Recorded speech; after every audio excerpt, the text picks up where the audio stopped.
On a quiet Saturday morning, a simple trip for cereal turned into a life-or-death standoff inside a suburban grocery store. A rookie cop's fear collided with a man's unshakable calm, but what the officer didn't know was that this shopper held power that could end his career in seconds.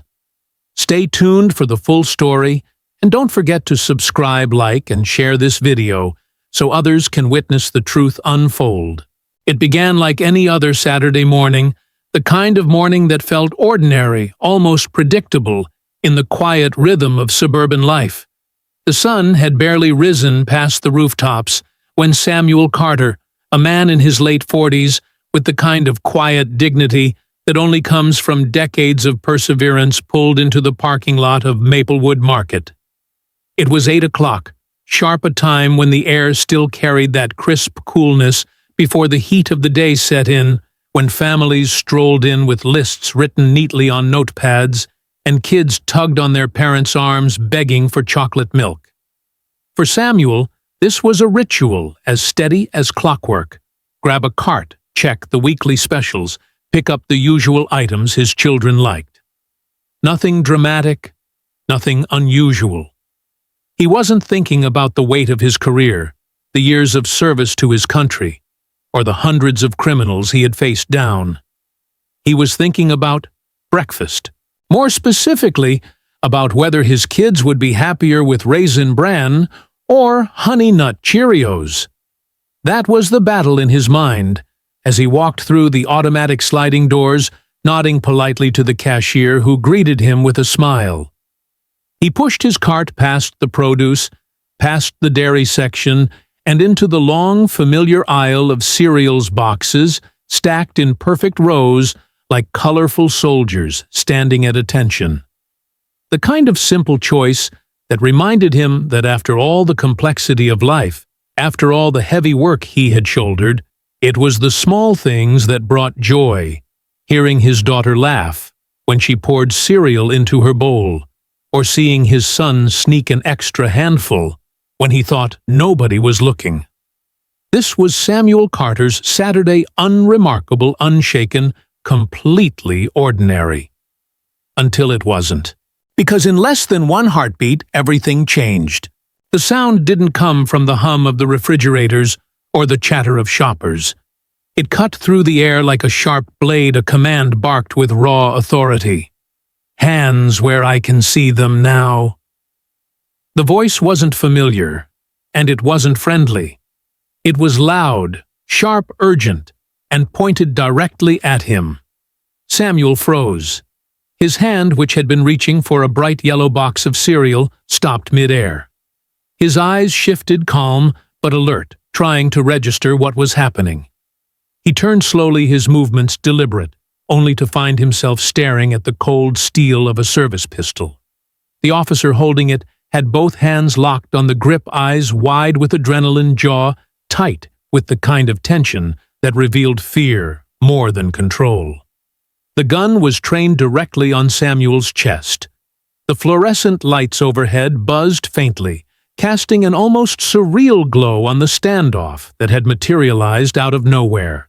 In a space built for groceries and families, in an aisle designed for sugar-coated decisions, Samuel Carter was suddenly standing in the middle of a battlefield he hadn't chosen. For the briefest second, he thought it had to be a mistake, some bizarre accident. Surely this young cop, his face barely out of boyhood cheeks, still fresh with the softness of youth, had meant someone else. But no, the rookie's eyes were locked on him, pupils dilated, voice trembling even as he tried to sound commanding.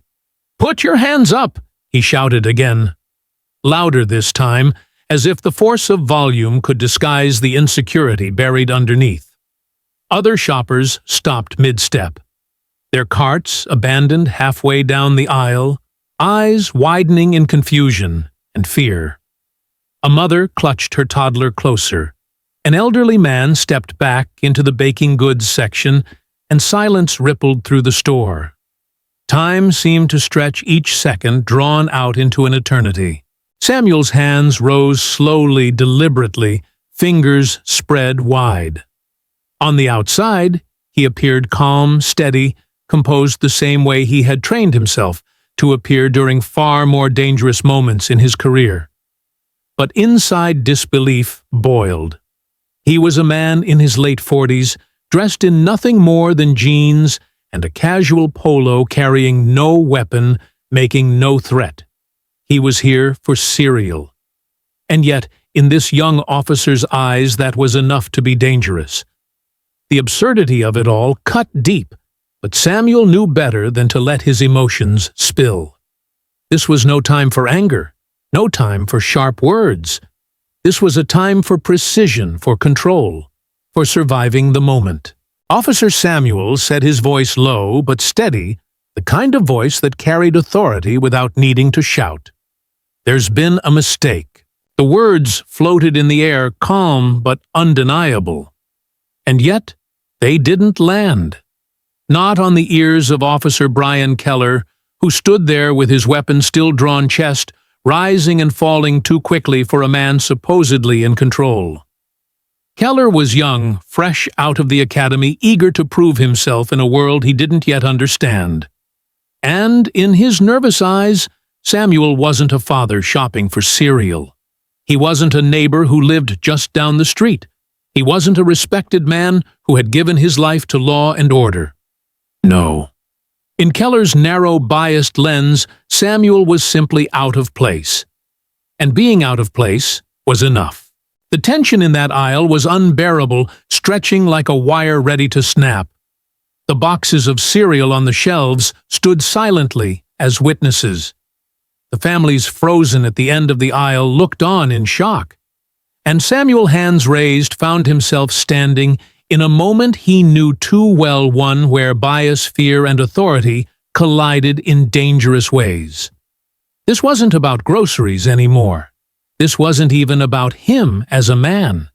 This was about something bigger, something uglier, something deeply woven into the fabric of everyday encounters, where a badge and a gun met skin color and suspicion. In that instant, Samuel Carter understood something profound. What had started as a simple Saturday had become a stage. A stage where ordinary life could so easily collapse under the weight of prejudice. A stage where silence could be deadly, and calm composure was his sharpest weapon. And though he stood frozen in that cereal aisle, his mind sharpened. He wasn't just thinking about himself anymore. He was thinking about his children waiting at home. He was thinking about the neighbors who shopped here, the strangers watching from behind their carts, the countless others who had stood in similar positions without the protection of his experience or the weight of his connections. For them, for all of them, Samuel knew this was more than a mistake. This was a moment that demanded clarity, precision, and resilience. So, on that quiet Saturday morning, in a grocery store filled with nothing more than fluorescent lights and cereal boxes, the ordinary shattered. And Samuel Carter, a man who had seen the darkest corners of human behavior, found himself staring into the eyes of a young officer with a trembling gun and realized that his fight wasn't for survival alone. It was for truth. The air inside the grocery store seemed to thicken. After that first command, every sound muffled under the weight of a gun pointed where no gun should be.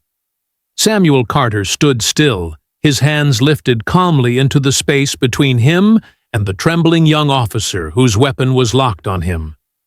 The rookie's name was Brian Keller, and though the badge on his chest gleamed with the polish of a recent graduation, the eyes above it betrayed everything he lacked: experience, steadiness, the clarity that comes only from years of understanding that true authority is measured not in decibels or displays of force, but in judgment.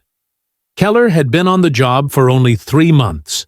3 months of night patrols, traffic stops, and shadowing senior officers who had already begun whispering behind closed doors that this recruit was too hot-headed, too eager to assert dominance. But none of that mattered to Samuel now. What mattered was that the young man standing in front of him, no older than 23, had already convinced himself that this was a dangerous situation, one he needed to control by the most reckless means possible. The rookie's misjudgment had started before Samuel even realized he was being watched. Brian had been stationed near the parking lot earlier that morning, called in for routine patrol in what was considered one of the safest neighborhoods in town. But his training hadn't sharpened his instincts, it had sharpened his paranoia. He saw shadows where there were none, threats in the faces of men who were simply living their lives. And when Samuel walked past him earlier, pushing his cart without so much as a glance, Keller's mind began to spin a narrative. Why here? Why him? Why so calm? In Keller's biased imagination, that calmness looked less like innocence and more like concealment. The man didn't flinch, didn't dart his eyes nervously, didn't look guilty in the way television had taught Keller that criminals should. And that ironically became the very thing that unsettled him. Samuel Carter looked too composed, too sure of himself. In Keller's mind, that was suspicious. By the time Samuel reached the cereal aisle, Keller had already convinced himself that he was about to intercept a threat. His heart pounded, his palms grew damp inside his gloves, and he felt the weight of the gun at his hip, not as a last resort, but as a first option. And so, instead of watching quietly, instead of assessing the situation with the patience drilled into him during training, Keller made the leap that has destroyed so many careers and lives. He equated skin color and presence with danger. No reports of theft, no alarm tripped, no complaint filed yet. Keller's nerves and prejudice aligned into a single rash decision. He drew his weapon.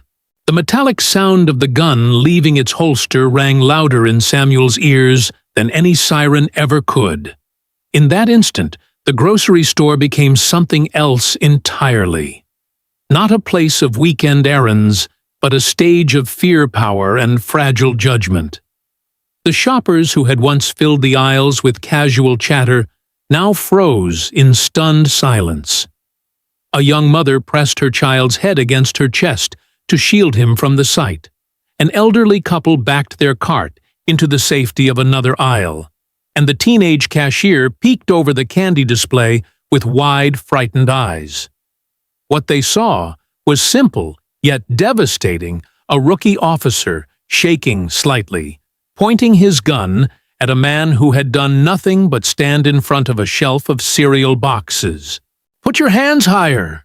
Keller barked, his voice cracking slightly, betraying the fear in his throat.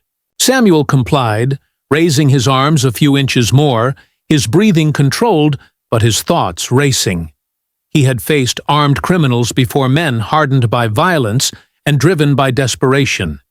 He had stared down cartel enforcers, interrogated domestic extremists, and walked unarmed into situations that would have broken lesser men. But never, not once in his more than 20 years of federal service, had he felt the weight of a weapon aimed at him in such a casual setting, wielded by someone meant to protect, not provoke. And perhaps that was what struck him most, the ordinariness of the moment shattered by an officer's extraordinary misjudgment. Keller's face was flushed, his jaw clenched. He thought he was projecting control, but his body betrayed him. His knees were locked too tightly, his stance uneven, his grip on the pistol rigid but unstable. He shouted again, "Don't move," louder this time, as though the very volume of his voice could make the situation real, could justify the theater of suspicion he had created out of thin air. Inside, Samuel's mind turned over the layers of the moment with razor precision. He recognized the rookie's adrenaline surge, the fear disguising itself as authority, the dangerous cocktail of bias and inexperience. He also knew how these moments could end quickly, fatally, without reason. One twitch of a finger, one slip of judgment, and he would be another headline, another story of a man who looked suspicious in the wrong place at the wrong time. Samuel understood this wasn't just misjudgment. It was a moment that laid bare the razor-thin line between law enforcement and abuse of power. And so he did what decades of training had taught him. He steadied the storm. "Officer," he said, "calm as steel, you're making a mistake." But Keller didn't hear the steadiness. Or maybe he did, and mistook it for defiance.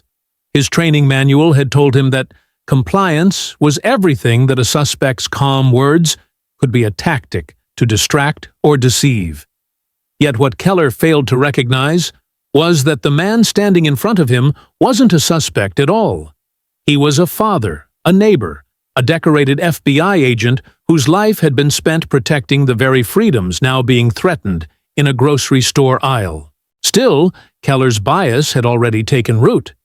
The idea that Samuel didn't look like he belonged whispered in the rookie's mind louder than Samuel's composed words. He thought he was acting decisively, preventing a crime before it happened. In truth, he was unraveling his own career with every second that ticked by, his weapon raised against an innocent man. The cereal aisle had become a theater of misjudgment, where fear dressed itself in the authority of a badge and a gun. And as the silence stretched, the truth crystallized in Samuel's thoughts. This wasn't about the law. It wasn't about safety. It wasn't even about him as an individual. It was about a young officer who saw threat, where there was none, who mistook prejudice for instinct, and who had let nerves dictate action. And in that moment, Samuel Carter understood he wasn't just frozen in the path of a gun. He was standing in the crosshairs of something far larger, an entire system that allowed inexperience and bias to escalate an ordinary Saturday into a dangerous confrontation. The muzzle of the pistol seemed to stretch time itself, the polished steel glinting under the humming fluorescent lights of the grocery store. Samuel Carter's hands, suspended above his head, felt the chill of disbelief run down his spine. It was as if the very air in the cereal aisle had turned heavy, pressing on his chest, squeezing each second into something unbearably long. Just a few minutes earlier, 5, maybe 6 at most, he had been deciding between Raisin Bran and Honey Nut Cheerios. Now he was staring down the barrel of a gun in a store where the only thing dangerous was the sugar content on the boxes in front of him. Outwardly, Samuel was composed, his posture steady, his breathing, even his gaze calm. Years of experience had taught him that control wasn't about what you felt, but about what you projected. He had faced armed suspects in standoffs, cornered fugitives in crumbling safe houses, and walked unarmed into rooms where he knew danger was waiting. And in all those moments, the one unbreakable rule had been the same: never let them see fear. That principle was his shield now, even as disbelief boiled beneath the surface. Because inside his mind was reeling. How had an ordinary errand for cereal turned into a potentially deadly encounter with a rookie who had mistaken nerves for authority? The officer's voice, raw with adrenaline, shattered the silence again. "Higher! Keep those hands up where I can see them." Samuel's hands lifted an inch more, the motion deliberate, almost exaggerated, as though to underline the fact that he was no threat. His voice came steady, measured, sharp enough to cut through the tension without escalating it. "Officer, there's been a mistake." Those words weren't just a plea, they were a lifeline. Not just for himself, but for the young officer whose judgment was unraveling by the second.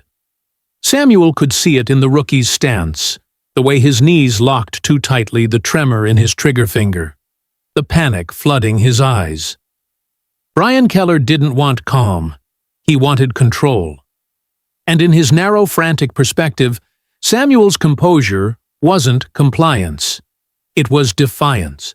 A murmur spread across the end of the aisle as shoppers began to whisper their voices, hushed but sharp with fear. A woman clutched her child closer, whispering prayers under her breath. A man behind a shopping cart slowly reached for his phone, angling it discreetly to record what was happening. The entire grocery store was caught in the gravity of that moment, orbiting around the sight of one man standing still with his hands raised, while another younger man, armed and shaking, demanded submission. Samuel knew the weight of perception. He knew that one twitch, one sudden movement, could be interpreted as resistance, as danger.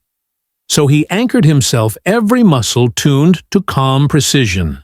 His eyes stayed locked on Keller, not with challenge, but with unshakable steadiness, a gaze that said, "I am not your enemy, even if you've chosen to make me one."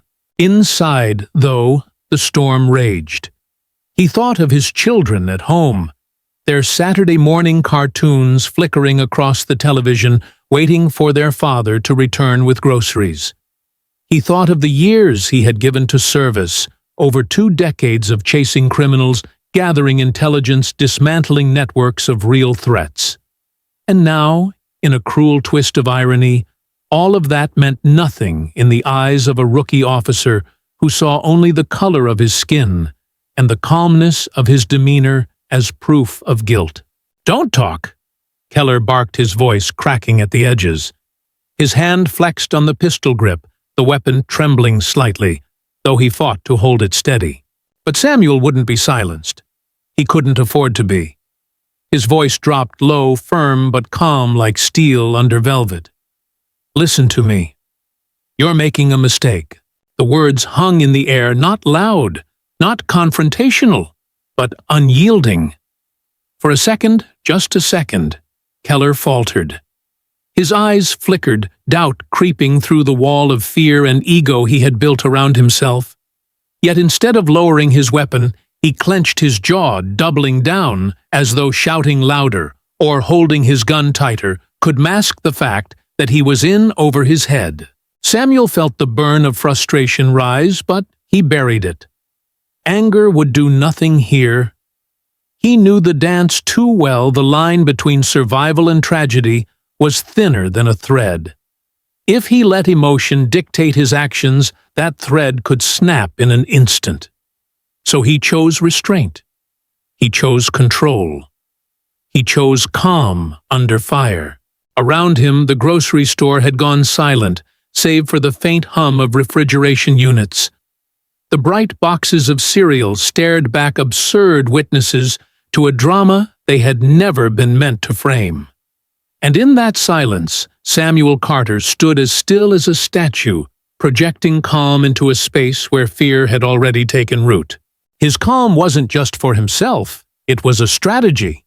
He knew that the rookie was terrified that panic and adrenaline could trigger a decision that couldn't be undone. So Samuel became the counterweight. For every ounce of chaos Keller brought into the aisle, Samuel anchored the moment with an equal measure of control. He slowed his movements, kept his words deliberate, and even in disbelief, he radiated authority without aggression.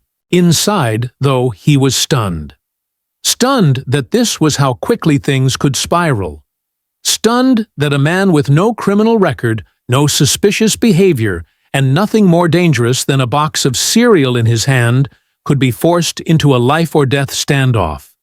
But even in that disbelief, a thought sharpened. This isn't just about me. This was about every person who had ever found themselves on the receiving end of prejudice, dressed as authority about the countless stories that never ended with calm about the names that became hashtags because they hadn't been given the chance to steady the storm. Samuel Carter refused to be another headline, not because of fear, but because of principle.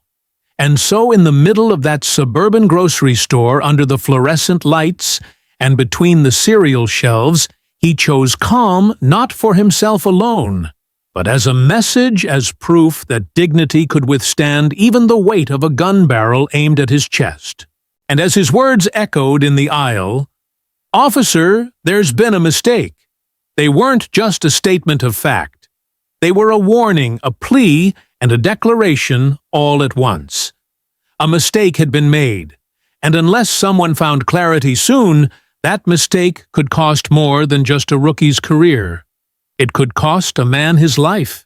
The silence that followed Samuel's calm insistence was pierced again by the rookie's trembling voice, this time sharper, more frantic, like a blade that had lost its edge and was now hacking wildly instead of cutting clean. Brian Keller, barely 23 years old, stepped forward with the kind of false bravado that clung to men who were more afraid than they were prepared. The barrel of his weapon remained fixed on Samuel's chest, but now his words came tumbling out, each one harsher than the last, each one dripping with a mixture of fear and misplaced authority. "Show me your ID. Now!" he barked, his voice rising as though volume could mask the hollowness beneath it. Samuel's hands remained raised, his face calm, but his mind razor-sharp. He had seen this before, not this exact setting, not under these fluorescent grocery store lights, but this dynamic, this unraveling. A young officer, nerves fraying, building a fortress of authority out of nothing but insecurity. The demand for identification made without cause was not about law. It was about control. It was about forcing Samuel into a position of submission, a posture that would validate the officer's fragile ego. And Samuel knew it. He had spent more than 20 years navigating encounters with men who sought to mask weakness with aggression, and the same rule always applied when fear held a weapon. Restraint became the sharpest tool. "I don't have to show you my ID," Samuel replied, voice, even every syllable measured. "I've done nothing wrong. There's no probable cause." The words should have been enough. In a just world, in a fair encounter, they would have deflated the officer's claims, exposing them for what they were, empty. But Brian Keller wasn't hearing reason. His ears were clogged with the pounding of his own heartbeat, his vision tunneled by the narrative he had already written in his mind. A man who didn't look like he belonged, a man who must be hiding something, a man whose refusal to submit was proof of guilt. "Don't tell me what the law is!" Keller snapped, his voice cracking, betraying not dominance, but panic. He jabbed the pistol forward slightly, an untrained gesture that sent a ripple of fear down the aisle. A woman gasped audibly. The man recording from behind his cart muttered under his breath, "Oh my God!" The child in the mother's arms began to cry softly, her small voice carrying through the suffocating tension. Samuel inhaled slowly, steadying himself, refusing to let anger take root. His calmness was not weakness. It was armor. "Officer," he said again, softer this time, but no less commanding, "you're escalating a situation that doesn't exist. I'm buying cereal. That's all." But Keller only grew louder, more insistent. His fear was now dressed in the costume of authority, every shout a thread pulled tighter on a situation that was already unraveling. "You look like you don't belong here," he spat, the words echoing far louder than the rookie intended. They landed heavy, sharp, cutting into the silence with the rawness of prejudice laid bare. It wasn't about groceries. It wasn't about safety. It wasn't even about suspicion anymore. It was about belonging, or rather about the assumption that Samuel didn't. The shoppers who had been frozen in place now exchanged glances, their expressions torn between disbelief and horror. Some had seen this play out before, not in person, but on screens, in headlines, in hashtags. They knew where this story could lead, and the dread of that possibility hung thick in the air. Phones began to appear quietly lifted to capture the scene, because witnesses had learned that silence, too, could be deadly. Keller's shouts grew louder, more desperate. "Show me your ID. Put it on the ground. Do it now." His face was flushed red, sweat beading at his temple, his pistol hand trembling no matter how hard he tried to steady it. He was no longer an officer upholding the law. He was a young man drowning in his own fear, clinging to authority like a life raft. Every command was less about procedure and more about ego, more about proving to Samuel, to the bystanders, to himself, that he was in control. Samuel's disbelief simmered, though he buried it deep beneath his calm exterior. Here he was, a decorated FBI agent, a man who had dismantled criminal organizations, testified before courts, and put his life on the line for justice. And yet in this aisle of cereal boxes and fluorescent light, none of it mattered. To this rookie, he was simply a black man who didn't belong. Inside, Samuel's thoughts cut sharper than his words. This is what people face every day. This is the bias that lives behind badges, the fear that turns authority into aggression. This is why silence is not an option. But outwardly, Samuel remained steady. His voice did not rise, his hands did not falter. I won't show you my ID without cause. That's my right. And you know it. Keller flinched at the words, not because of their volume, but because of their truth. For a brief moment, his eyes flickered with something almost like recognition, the smallest crack in his armor of insecurity. But instead of letting that truth in, he slammed the door on it. He barked louder, harsher, desperate to drown out the doubt. Stop resisting. Stop resisting. The absurdity of the words hit Samuel like a weight. He was standing perfectly still, his hands raised high, his voice measured. Yet here was a young officer shouting the phrase that had justified so many tragedies, trying to create the illusion of resistance where none existed. It wasn't law, it was theater. A dangerous, reckless performance born of fear and bias. The onlookers knew it too. The man filming whispered, "He's not resisting. He's just standing there." The woman with the child shook her head, tears brimming in her eyes. And still, Keller's voice rose above them, all louder, harsher, more frantic, with every second. Samuel Carter, however, refused to be pulled into the rookie's storm. His calm was now defiance, his steadiness a mirror that reflected Keller's insecurity back at him. And though his disbelief burned inside, though the absurdity of being accused in the middle of a grocery store cut deep, Samuel held his ground, not with aggression, not with force, but with the kind of calm that could not be shaken by fear, dressed as authority. Because he knew better than anyone that this was the turning point. One man's fear had already built a fragile tower of baseless accusations. And if he wasn't careful, if he didn't anchor himself with every ounce of composure he had, that tower would collapse not just on the rookie's career, but on Samuel's life. The aisle felt like it was closing in, each shouted command from Officer Brian Keller ricocheting off the shelves, rattling through the nerves of every shopper frozen in place. Samuel Carter remained where he stood, hands raised, posture unbroken. He had been accused, shouted at, commanded to show identification without cause, all while the rookie officer's trembling pistol hovered like a storm cloud ready to break. The tension had reached a fever pitch, and yet Samuel's calmness never faltered. He understood something Keller didn't, that panic feeds on panic.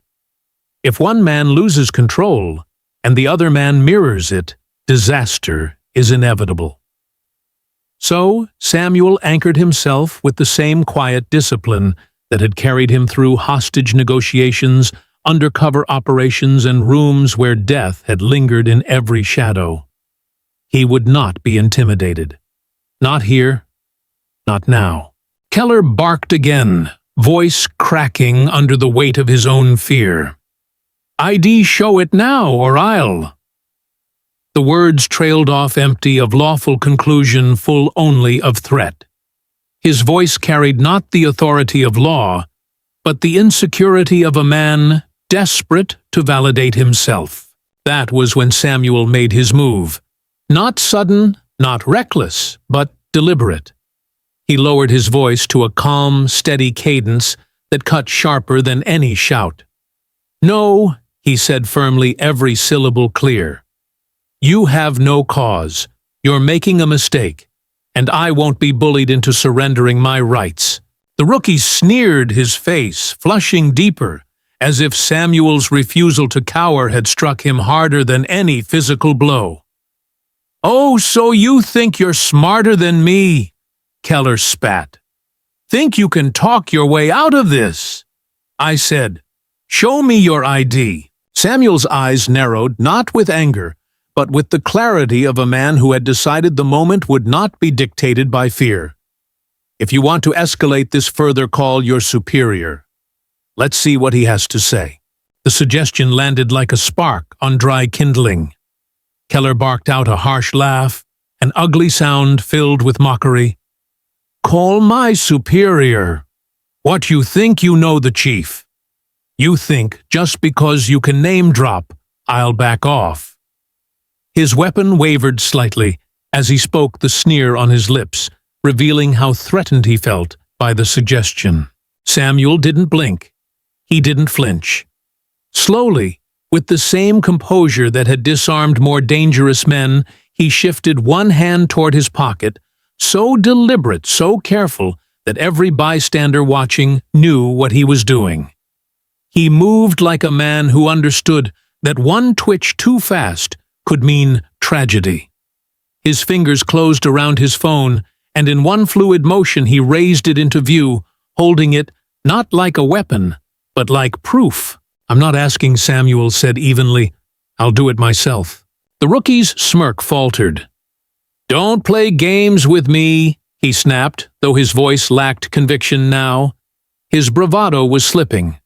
The idea that this man, the one he had pegged as an intruder, a suspect, a threat, could so calmly invoke the chief's name, unsettled him. He clung to disbelief like a lifeline. "What, you think you can just call the chief on speed dial? Who do you think you are?" But Samuel wasn't interested in convincing him with words. He let action speak. His thumb pressed the contact list, and with a simple motion, he dialed. The sound of the ringing line filled the air impossibly loud in the silence of the grocery store. Shoppers held their breath. The mother with the child shifted forward slightly, as though leaning into the moment, needing to see how it would play out. The man recording adjusted his phone, whispering into the microphone, "He's calling the chief. He's actually calling the chief." Then came the voice. Frank Donovan. The voice answered firm, no nonsense, the kind of voice that carried the weight of decades in law enforcement.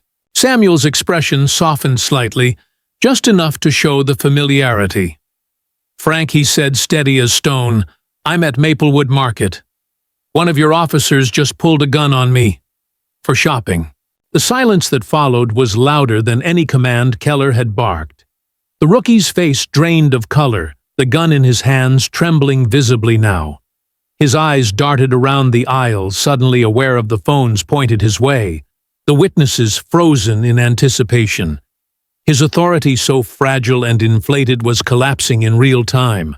On the other end of the line, the chief's response came like thunder. "Don't move. I'm on my way." Keller staggered, as if struck his knees, nearly buckling under the weight of those words. His weapon, once raised with false confidence, dipped slightly, though he scrambled to keep it up. His lips parted, but no words came. Because the truth had landed, the man standing before him wasn't some random shopper to intimidate. He was someone who not only knew the chief, but commanded enough respect to summon him with a single phone call. Samuel lowered his phone slowly, still calm, still steady, his eyes never leaving Keller's. He didn't gloat. He didn't smirk. He didn't need to. Authority wasn't in the badge Keller wore, or the pistol he held. It was in the composure Samuel carried, in the truth that now hung heavy over the aisle like a verdict waiting to be read. Minutes stretched like hours as the bystanders processed what they had just witnessed. A man, wrongly accused and threatened, had turned the tide not with anger or force, but with calm, with truth, with the power of connection that came not from favoritism, but from the respect he had earned over decades of service. And for Keller, every second ticked like the tolling of a bell, each one reminding him of the career he had just unraveled. The sneer was gone. The mockery evaporated. In its place was the pale, trembling realization that he had pointed his weapon at the wrong man. Not wrong because of rank, but wrong because his entire basis for suspicion had been empty, baseless, poisoned by prejudice. Samuel Carter stood, tall hands, still partially raised phone at his side, the calm center of a storm he had never asked to enter. His message was unspoken, but undeniable. True authority isn't loud. It doesn't bark. It doesn't tremble with fear. True authority speaks with clarity, demands accountability, and doesn't need to raise its voice to be heard. And as the rookie swallowed hard sweat dripping down his temple, he finally understood what Samuel had known from the beginning. In that aisle between those shelves of cereal, the power had never been his. The grocery store aisle was a crucible of silence, broken only by the faint hum of refrigeration units and the sharp breathing of Officer Brian Keller, whose pistol still trembled in his grip. Samuel Carter stood, tall hands, half-raised phone balanced in his palm, like the quiet key to a door that the rookie had never expected to exist. The line had already connected the ring, replaced by a steady, commanding voice that carried through the speaker with the weight of authority honed over decades. Frank Donovan came the voice. But to Samuel, he wasn't Chief Donovan. He was Ray. Raymond Holt Donovan, the man who had once walked the beat beside him in another lifetime, back when both were younger, hungrier, when their ambition was driven not by titles, but by the shared belief that justice meant something. Samuel didn't waste a second. His voice was calm, his tone unyielding. "Ray," he said clearly, every syllable echoing off the cereal boxes and into the charged air, "I'm at Maplewood Market. One of your officers just pulled a gun on me. For shopping." The words landed with seismic force. They weren't shouted. They weren't angry. They were simple, direct, impossible to twist. And in that simplicity lay their devastating power. The rookie froze, color draining from his face, as though the floor beneath him had disappeared. The gun in his hands sagged a fraction of an inch, his grip faltering as the full weight of what he had just done began to dawn on him. He had not threatened just any man. He had threatened a man who could, with one sentence, shift the ground beneath his entire career. The silence that followed Samuel's statement was longer than a breath, but shorter than a heartbeat, and yet it seemed to stretch across the entire aisle. Every shopper leaned in unconsciously, pulled into the gravity of that moment. They weren't just watching a confrontation anymore, they were witnessing a reckoning. Then came the reply. It wasn't calm. It wasn't measured. It was fury, pure and sharp, unlike anything Samuel had ever heard in Raymond Holt's voice. "Don't move." Donovan barked, his voice exploding through the speaker like thunder. "I'm on my way." The words hit Keller harder than any physical strike could have. His knees buckled slightly, the gun lowering another inch as his brain scrambled to make sense of what he had just heard. His superior, the chief himself, had just been summoned by the man he had accused, the man he had threatened. The rookie's mouth opened, but no words came. His arrogance, his sneers, his false authority, all of it crumbled in the face of the truth. The balance of power in that aisle shifted instantly. Just minutes ago, Keller had been shouting, puffing his chest, believing his badge and gun gave him control. But now, in front of a man whose calmness carried more weight than his shouting ever could, the rookie was unraveling. Samuel didn't need to gloat, didn't need to smirk. His silence was enough. His connection was enough. His truth was enough. The bystanders, too, felt the shift. The man recording whispered in awe, "He knows the chief. He actually knows the chief. The mother holding her child let out a shaky breath, relief beginning to edge into her fear. Even the cashier at the end of the aisle, peeking nervously from behind her register, felt the atmosphere change. Where there had been fear now, there was something else, accountability looming and undeniable. Samuel lowered his phone slightly, but didn't end the call, the chief's voice still present on the line, like a shadow over every movement. He spoke again, calm as ever. "You heard him," Samuel said to Keller. "The chief is coming." "Put the gun down." But Keller, cornered by his own actions, clung to the last threads of his collapsing authority. Don't tell me what to do," he stammered, though the confidence that had laced his earlier commands was gone. His voice cracked, his words faltered, his weapon wavered. He looked less like an officer of the law and more like a boy caught in a lie too big to sustain. Samuel didn't move, didn't flinch. His eyes stayed locked on Keller's, steady and unblinking. "This is over," he said simply. And deep down, Keller knew it was true. The balance of power had shifted irreversibly, not with force, not with violence, but with a phone call, a call that had summoned not only the chief, but also the truth.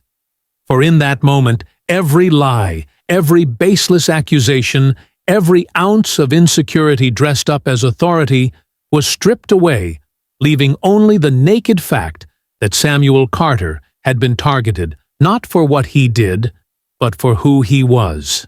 The minutes that followed were agonizingly slow, the kind of slow that bends reality, stretching each second into an eternity. Keller's breathing grew heavier, his stance more unstable. Samuel's calmness, on the other hand, never wavered. He stood like a pillar, unshaken, embodying the principle he had lived by for decades. Authority rooted in truth cannot be broken by fear. And then sirens. Faint at first, growing louder, closer, each wail pulling the rookie further into the reality he could no longer escape. Keller's face drained of the last remnants of color sweat, dripping down his temple as the sound grew deafening. The bystanders stirred, glancing toward the store's front doors, their fear now mixed with anticipation. The connection Samuel had invoked was no longer just a voice on the phone. It was a force moving through the city, barreling toward the store with flashing lights and a fury that no rookie could stop.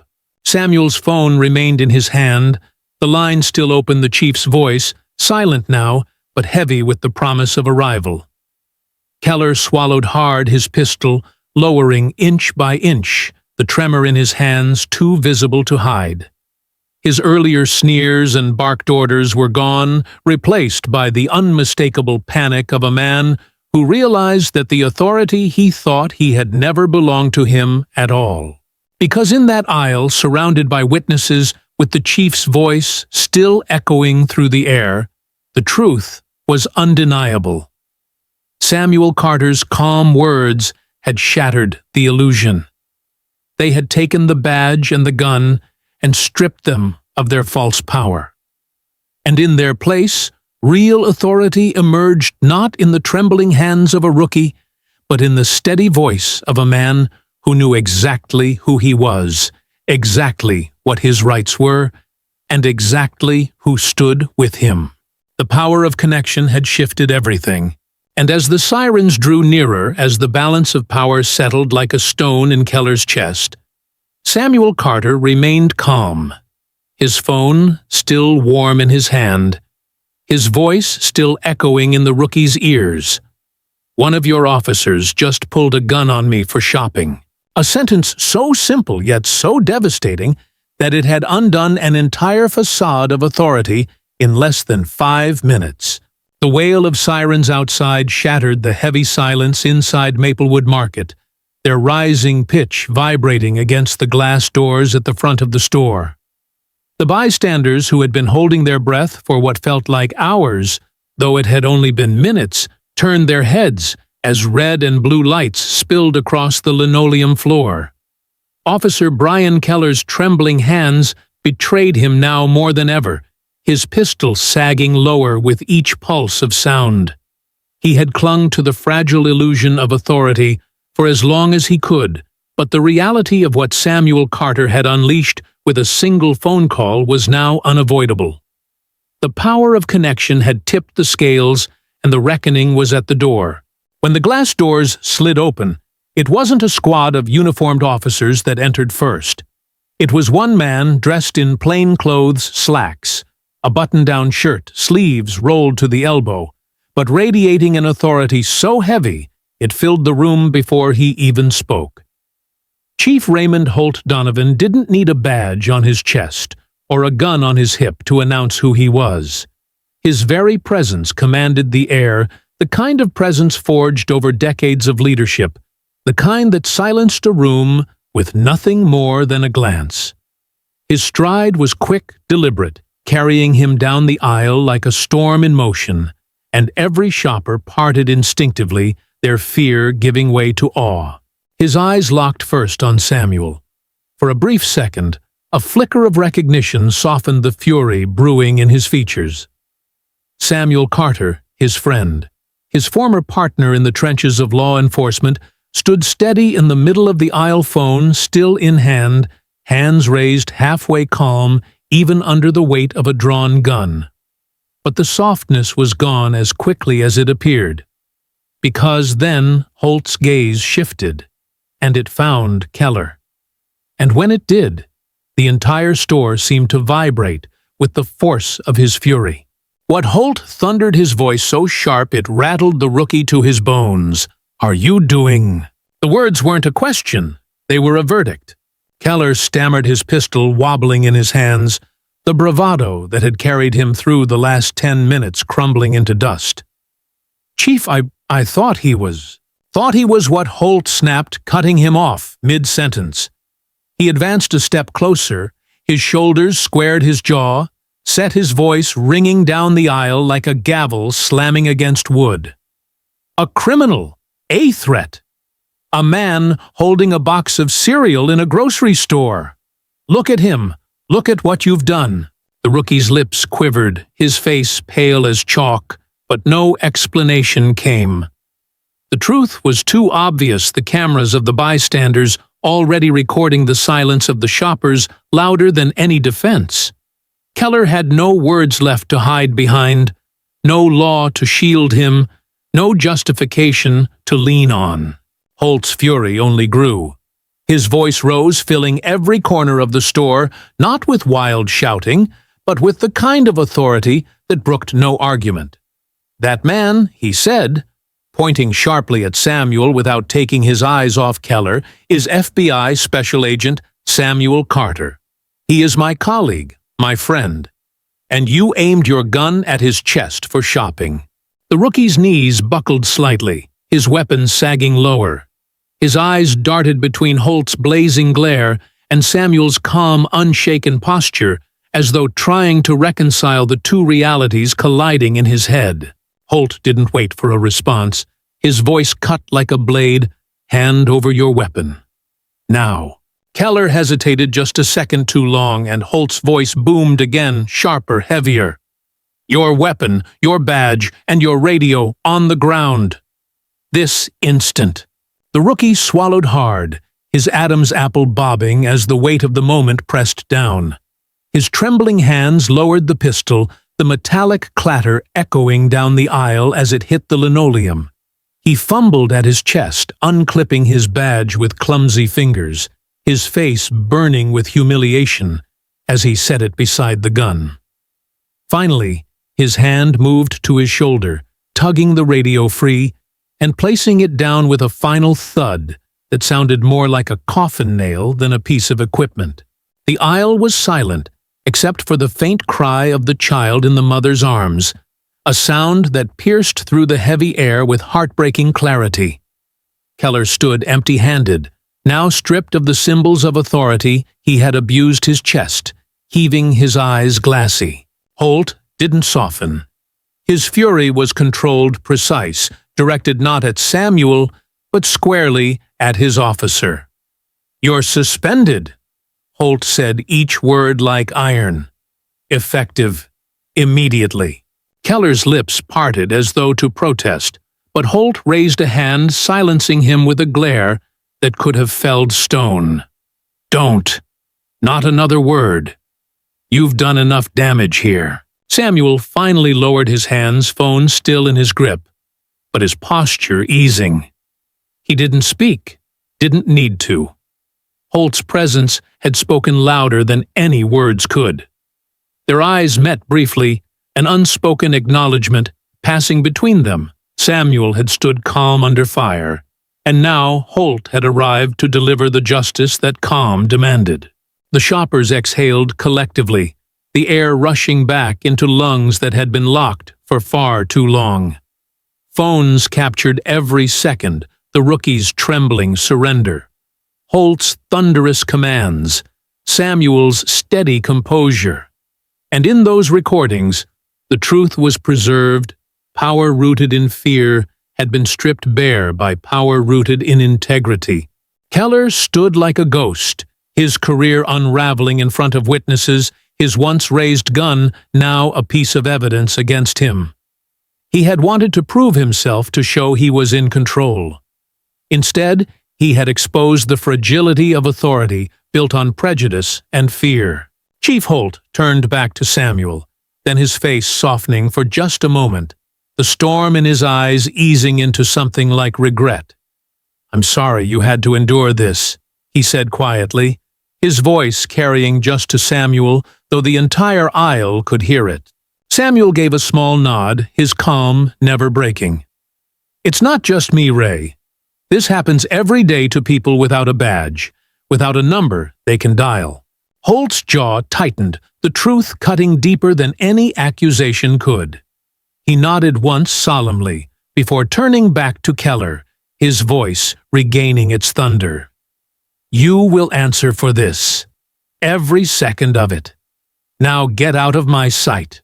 The rookie shuffled empty-handed, pale a man who had walked into a grocery store with a badge and walked out stripped of it. His footsteps echoed down the aisle, each one a reminder that authority without wisdom collapses under the weight of its own abuse.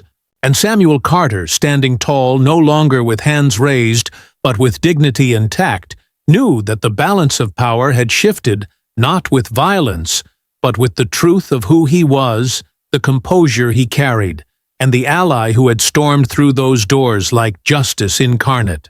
The chief had arrived, and with him the illusion had ended. The storm of Chief Holt's fury had barely settled in the cereal aisle when the wheels of accountability began to turn. The moment Keller's pistol clattered to the floor and his badge followed the case, ceased being a matter of one man's poor judgment and became a matter of institutional reckoning. Holt didn't need to say it aloud, the process had already been set in motion.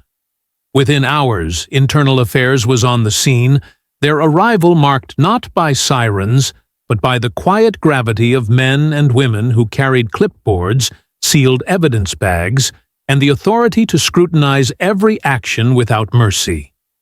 Unlike patrol officers or beat cops, Internal Affairs carried a different weight. They were the mirror the department often feared to face the sharp reminder that the uniform did not shield misconduct. The first thing they did was secure the grocery store's surveillance footage. Maplewood Market was outfitted with a dozen cameras, their glass eyes mounted discreetly above the aisles, covering everything from the automatic doors to the freezer section. On that Saturday morning, those cameras had captured every second of Keller's spiral.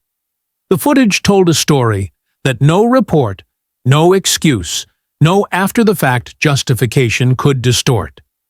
It showed Keller shadowing Samuel through the store, his posture tense, his gaze locked too tightly. It showed the rookie drawing his pistol in the cereal aisle, not in response to any threat, but out of nerves and prejudice.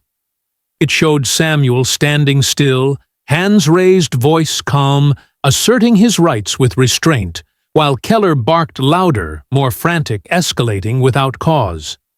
It showed the sneer, the baseless accusations, the trembling hands of a boy trying to wear the mask of a man. And finally, it showed the shift the moment Samuel dialed the phone, the rookie's bravado faltering, and Chief Holt's arrival like a hammer crashing down on fragile glass.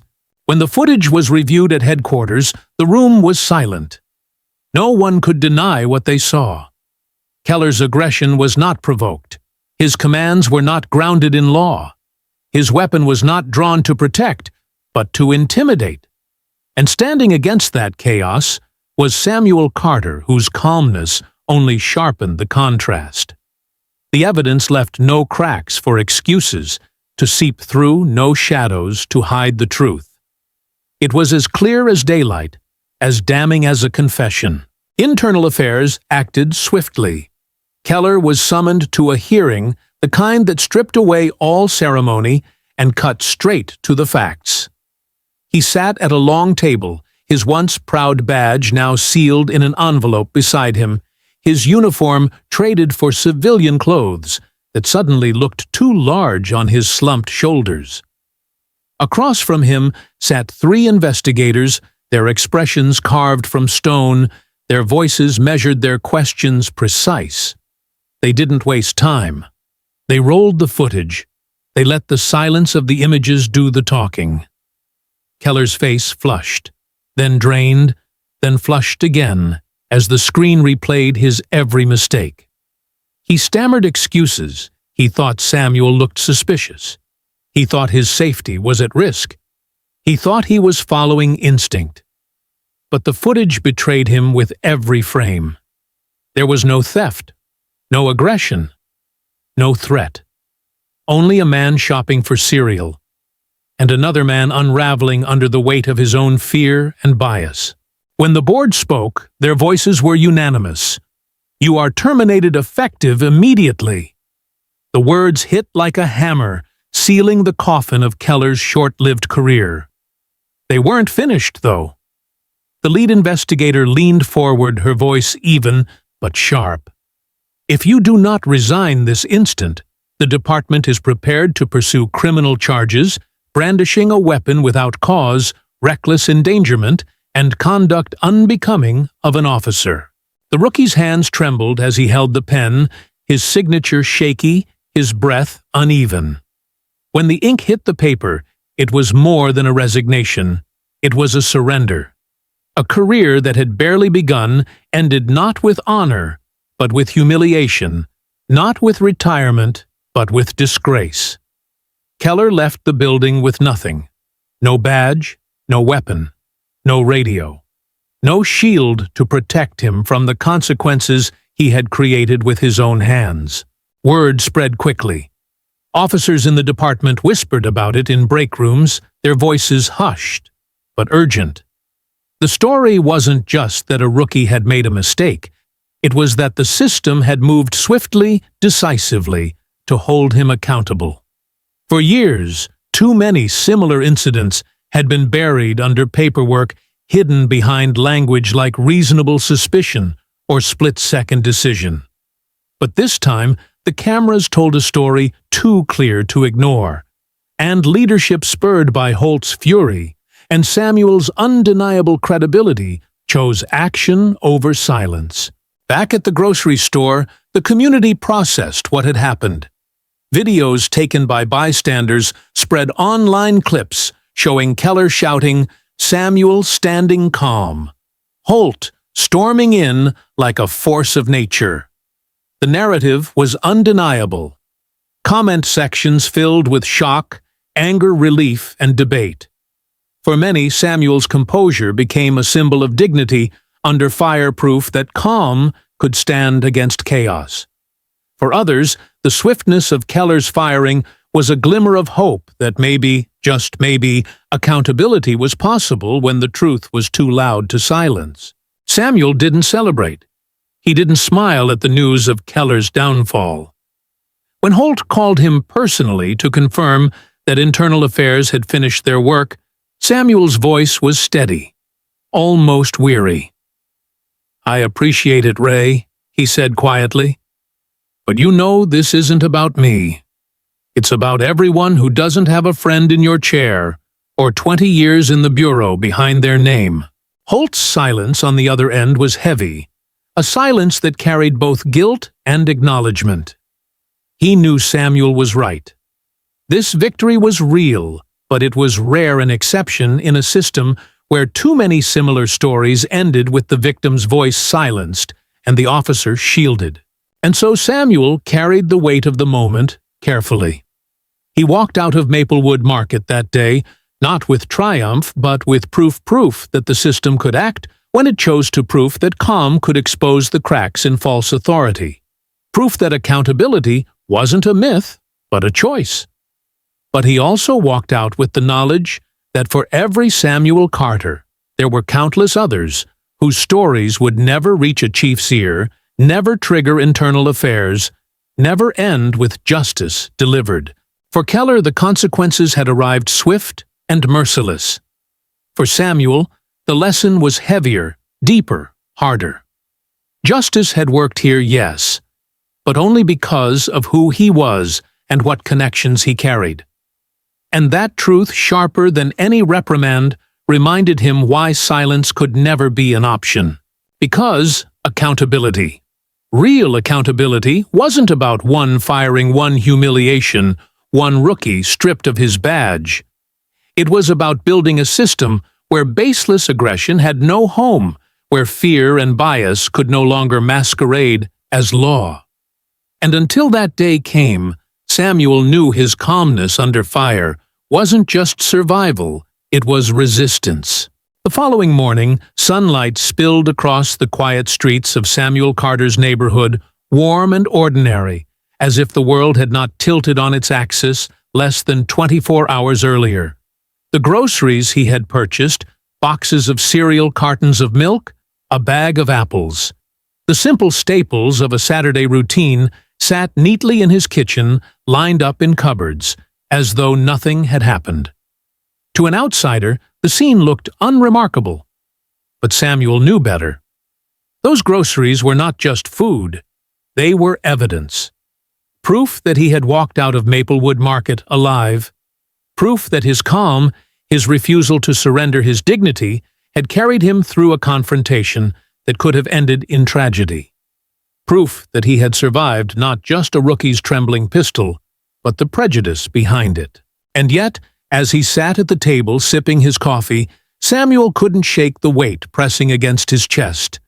He thought of the video clips already circling the internet, Keller's barked commands, Holt's thunderous arrival, Samuel himself standing steady with hands raised.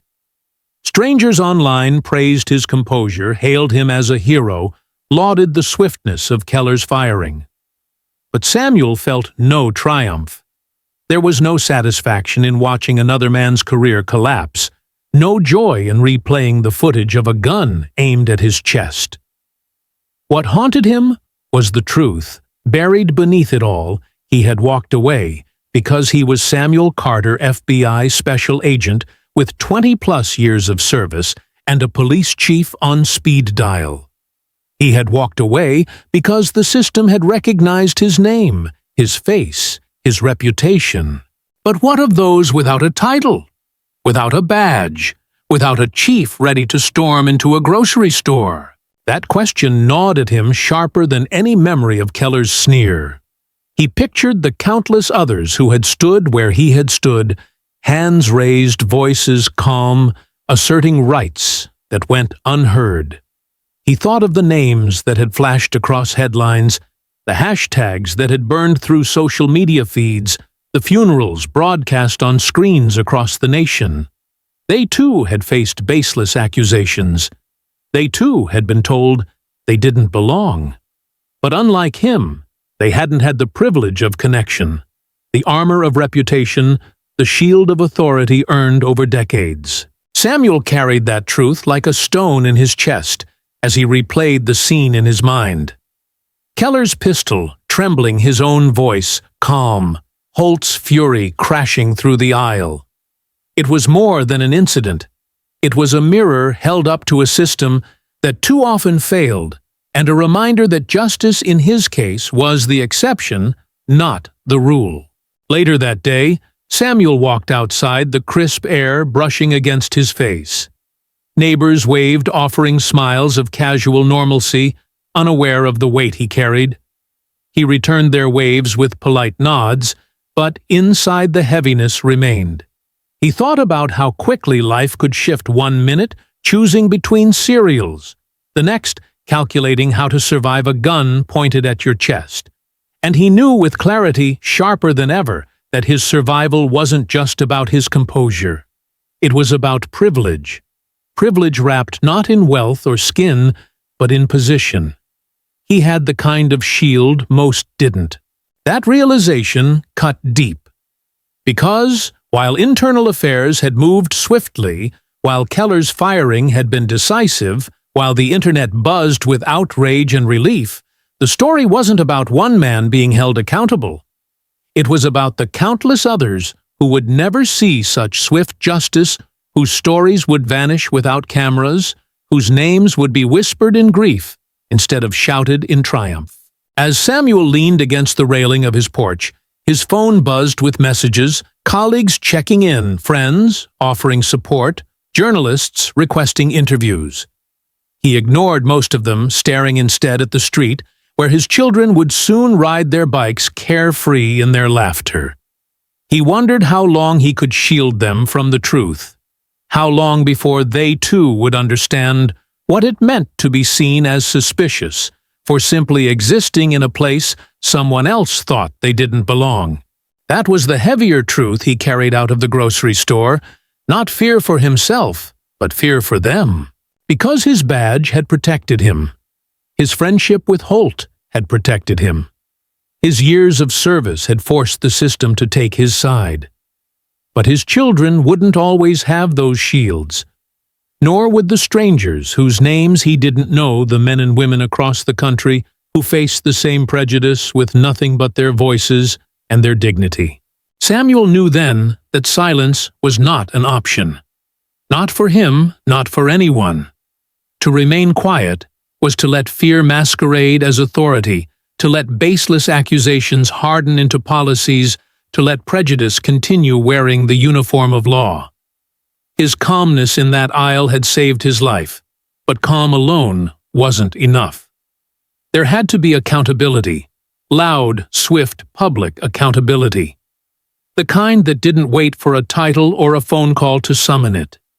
The kind that belonged to everyone, not just those with connections. So Samuel resolved that his story would not end in the cereal aisle. It would not be remembered merely as the day a rookie lost his badge and a chief delivered justice. It had to be bigger. It had to be a lesson, a warning, a call to action. Because prejudice with a badge is not just a danger to one man, it's a danger to every man, woman, and child who dares to live freely in their own skin. And until accountability was demanded, until silence was broken, until justice was not the exception, but the standard, the fight was far from over. As he stepped back inside, Samuel glanced once more at the cupboards, at the boxes of cereal stacked neatly on the shelf. They looked ordinary again, the kind of groceries any family might have, but to him they would never be ordinary. They would always be a reminder of how quickly life could tilt, of how fragile dignity could seem, and of how powerful calmness could be when wielded against fear. And as the evening sun dipped low, casting long shadows across his kitchen floor, Samuel Carter whispered the truth aloud, as though speaking it into the walls might make it last. This was bigger than me. Because it was, and it always would be. What happened to Samuel Carter in that grocery store is not just a story about one man, one rookie, or one box of cereal. It is a story about America itself, a reminder that dignity, rights, and even life can be challenged in the blink of an eye when prejudice wears a badge. Samuel survived because of composure, because of experience, and yes, because of connection. But we cannot ignore the heavier truth. Millions of our fellow citizens do not carry an FBI badge in their wallet, nor do they have a police chief who will storm into a store to defend them.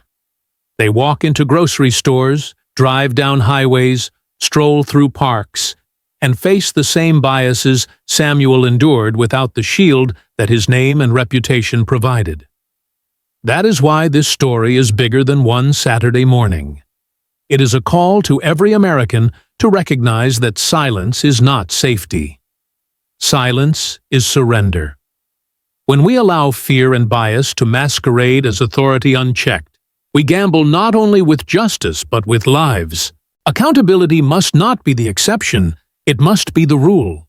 And that responsibility falls on all of us to demand transparency, to question abuse of power, to stand with those who are targeted, and to remind every officer, every leader, every institution that their power comes not from intimidation, but from trust. Samuel's calmness under fire saved his life, but his story should ignite something in us, a fire to speak when it is easier to stay quiet, to act when it is tempting to look away, to demand accountability not someday, but today. Because justice delayed is justice denied. And if we want a country where our children can shop for cereal without fear, it begins with us, ordinary citizens refusing to accept silence as the status quo. So if Samuel Carter's story moved you, if you believe in justice louder than prejudice and accountability, stronger than fear, then don't let this lesson stop here. Subscribe to this channel, share this video with friends, and hit that like button to push this message further. Let's make sure this story isn't just remembered, it's repeated as a warning, as a lesson, and as a promise that together we will demand better.